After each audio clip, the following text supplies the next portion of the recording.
Re tswela pele tlasa subject cryptocurrency, re tlo tla re bua ka wrapped coins. Wrapped coins ke ena. Wrapped coins ke mofuta wa di-token tse hlahisitsweng ho emela crypto coins tsa mefuta oo di hlahisitsweng hodima ona kapa hodima blockchain ba tsona le tse ding. Mofuta ona wa di-token o boetse o ahilwe hore o lekane hantle le theko ya coin eo e leng ya mantlha. Wrapped kapa eo wrapped token e entsweng hodima ona. E le ha re tswela pele re tla hlalosa hantle ka mehlala ya di-wrapped tokens le tseba ho utlwisisa hona keng. Re na le Bitcoin e le coin, re na le WBTC. WBTC ke wrapped Bitcoin. Re na le BNB e le coin, re na le WBNB e leng wrapped BNB. Tlhaloso e ntse supa hore wrapped coin ke mofuta wa token tse hlahisitsweng ho emela cryptocurrency tokens tsa mofuta oo di hlahisitsweng ho ona hodima blockchain tse ding. E le hore sena se bolela hore ha re na le Bitcoin, re ka etsa moemedi wa rona wa Bitcoin ho Binance e le WBTC. Ha re na le lenqosa, ha ke tlisa bophelong ba rona ba letsatsi le letsatsi, re na le moemedi wa naha ya Lesotho China, re na le moemedi wa naha ya Lesotho Uganda. Dinaheng tsohle tse nang le sehaelane le naha Lesotho ho na le baemedi, e ka sitang le dinaha tse ding South Africa, Congo, England, re na le baemedi ba dinaha tseno kwano dinaheng tsa rona Afrika mona. E le hore ke ntho eo wrapped coins e etsang. Ha re sheba tshebediso ya wrapped coins, ho thwe wrapped coins e ka sebediswa ho patalla ditshebeletso tsa kgwebisano ya cryptocurrency, e leng ntho tseo thweng ke di-gas fees. Ho patalla ditshebeletso tsa kgwebisano, gas fees, mafapheng a blockchain a mang, moo teng e sebetsang haholo ho lefa sebakeng sa di-token tse sebediswang blockchain-eng boo e seng ba ona. E le hore re tle re sebetse ka tsela e smooth, haeba hona le coin kapo token e sebetsang hodima blockchain boo, ho patala di-fee tseno tsa hore e kene ka kontraka ka hare ho blockchain boo, ho sebediswa di-wrapped tokens. Wrapped coins kapo wrapped tokens di boetse di sebetsa mafapheng a mang a sebedisang blockchain bo tshwanang ho etsa poloko ya crypto e fanang ka phahello ho ya ka blockchain boo, e leng ntho thweng ke crypto staking. Wrapped tokens di ka kgona ho busetswa ho blockchain ba nnete ba tsona, e le hore ka senyesemane re re they can be redeemed to native blockchain. Mohlala fela, ha re na le lenqosa la Britain Lesotho mona, tshebetso ya hae ka ba o kene ka kontraka motho ya jwalo, ha kontraka ha e fela ya 2 years kapa ya 5 years kapa ya 6 months ho latela hore naheno e batla ho mo beha Lesotho mona ko e kae, a ka kgutlela kae? Hae habo England kapa Britain, ho atliswa e mong.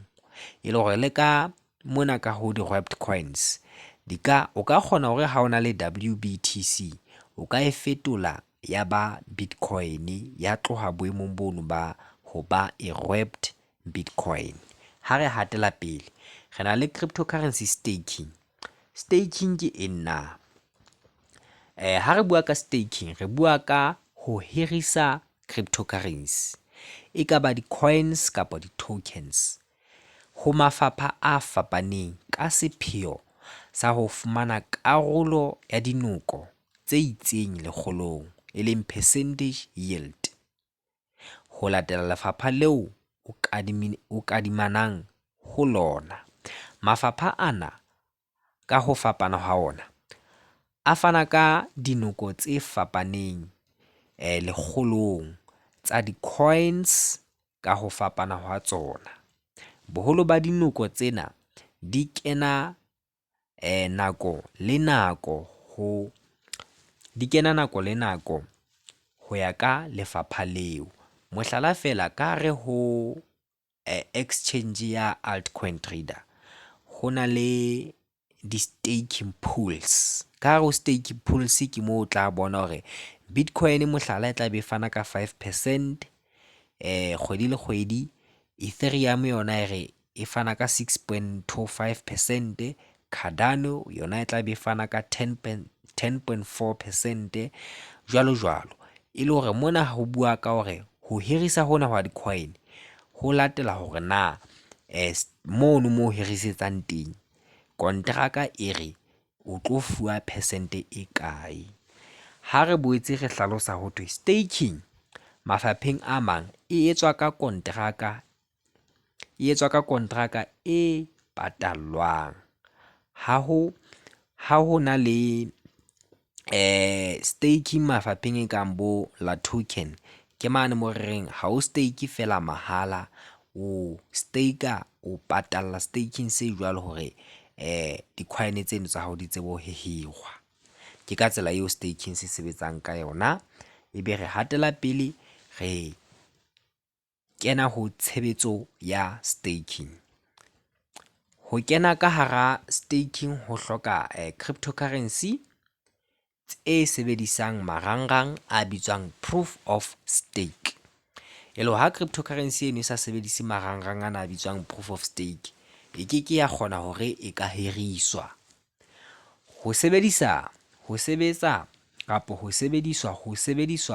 mafapheng a nang le karolo ya ho tshela cryptocurrency ho etsa staking, e leng ntho tsa ntse re di bitsang ka hore ke di-staking pools. Ho na le di-exchange tse senang staking pools jwalo ka bo Trust Wallet, jwalo ka bo MetaMask. Ke di-exchange tseo ka ho tsona ho senang staking pools, kapo se sa bitsweng ka term ena ya staking. Ha re hatela pele, re na le mehlala ya di-cryptocurrency tse ka etswang stake. Re na le BNB, Solana, Cardano, Polkadot, Algorand, Cosmos, jwalo jwalo. Ke di-cryptocurrency tse ngata haholo tseo ho ka etswang staking ka tsona, mme re tla di hlalosa haholo ha re bua ka nakong eo re etsang di-practicals. Mehlala ya staking le phahello tsa tsona mafapheng a fapaneng. Ha re sheba ka mona ka ho altcoin trader, ha o staker Bitcoin o no fumana 2.2%, ha o staker TRX Electron o fumana 10.44%, ha o staker stable coin e leng USDT o fumana 6.56%. Ha o tla platformong ena Trust Wallet, re na le Osmosis ha o staker no fumana 60.51%, Cover 35.69%, Cosmos e stakeuwa o fumana 17.24%. Diperesente tsena kapa dikarolo tsena tsa dinoko lekgolong di tla ho latela hore na kontraka ya staking e reng. Haeba kontraka ya staking e supa hore o tla fumana percent e itseng kgwedi le kgwedi for nako e kana, ehlile e tla etsahala ka tsela eno eo kontraka e buang ka yona. Ha re ntse re tswela pele, tlhokomediso ho thwe ela hloko hore diphahello tse fanweng ke mafapha a fapaneng a staking ho ya ka di-coins ho fapana, phahello e jwalo e ka fetoha ka nako e tlang, e ka ba ho phahama kapo ho fokotseha ho latela cryptocurrency eo ho buletsweng staking ho yona. Sena se bakwa ke ntho thweng ke volatility. Cryptocurrency ha e theoha haholo mmarakeng, ho protecta kapo ho e thusa hore e ske ya wela ya putlama putla, ho fokotswa dinoko tsa diperesente tse lokelang ho fanwa ho batho bakeng sa ho etsa staking. Ha re tswela pele ho thwe tshebediso ya cryptocurrency le motheho wa yona ke tsona tse ka etsang hore ho theolwe kapo ho nyollwe phahello ho staking, e le hore ho ka etswa increase or decrease of percentage yield ho latela tshebediso ya cryptocurrency eno. Haeba e le cryptocurrency e sebediswang haholo ho feta di-cryptocurrency tse ding, ho hlakile hore diperesente tse teng di tla ba hodimonyana hobane ke cryptocurrency e dulang e sebetsa haholo. Ha e le e sa sebetseng haholo, diperesente tsa teng di tla ba tlase. Ke ka tsela eo staking e sebetsang ka yona. Re tlo tla re bua ka bokamoso ba cryptocurrency, re latela sephetho e leng conclusion. Mona ho bokamoso ba cryptocurrency ho thwe, ho ya ka ditsebi tsa blockchain, cryptocurrency e kene mojahong wa ho fetola tshebediso ya tjhelete. Jwalo ka ha re buile qalong mane ya cryptocurrency hore ho tloha ho barter system, ho ya ho coins, ho ya ho tjhelete ya dipampiri, ho ya ho plastic cards, jwalo ho fihlelletse re fihla boemong bona ba cryptocurrency. Mme ha o hlaloswa mona ho thwe ho fokotsa bofuma, e ka ho thwe ho ntlafatsa kgwebisano dipakeng tsa dinaha, ho fokotsa bofuma, e ka sitana le ho eketsa tshepo dipakeng tsa dikgwebo le batho. E le hore cryptocurrency ka hoba e sebetsa e le digital currency ka hara system, e etsa hore dintho tsena kaofela di be smooth kapo di otlolohe. Tebello ke hore dilemo tse 10 tse tlang kapo tse 10 tse tlang, ho ya ka dipatlisiso, tshebediso ya cryptocurrency e tla be e le ka hodimo ho dinoko tse 60, e leng 60% ya moruo wa lefatshe. Sena se bakwa ke bongata ba dinaha ho amohela tshebediso ya cryptocurrency. Ha re sheba ntho eo thweng ke cryptocurrency history, dipalopalo di supa hore boleng ba cryptocurrency ka selemo sa 2010 e ne e ka ba tjhelete e kalo ka $500 million.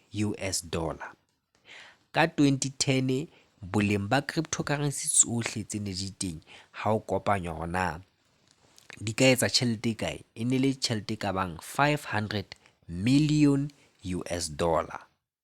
Ha ka selemo sa 2020 bo phahametse ho $1.7 trillion, e leng keketseho ya dinoko tse ka bang 340,000. Ke peresente e hodimo haholo e ke sokang ke e bona enana, 340,000%. Ho tloha boleng ba 500 million ka selemo sa 2010, lemo tse 10 fela dipakeng ho tloha 2010 ho tloha 2020, mmaraka kapo boleng ba cryptocurrency bo nyolohile ho ya ho $1.7 trillion.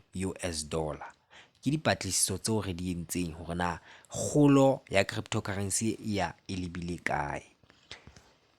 Mona re tlo bua ka sephetho e leng conclusion.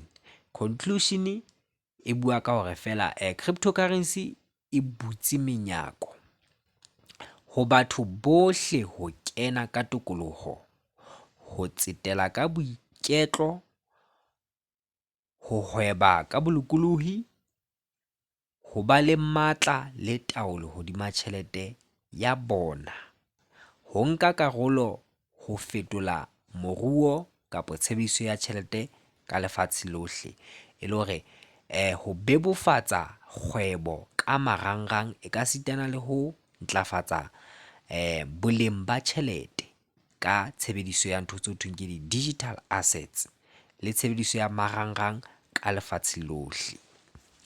Re a leboha ho fella hakana ka cryptocurrency. Re tla boela re tswela pele hape mokgahlelong wa bobedi wa intermediate haebe kgotso.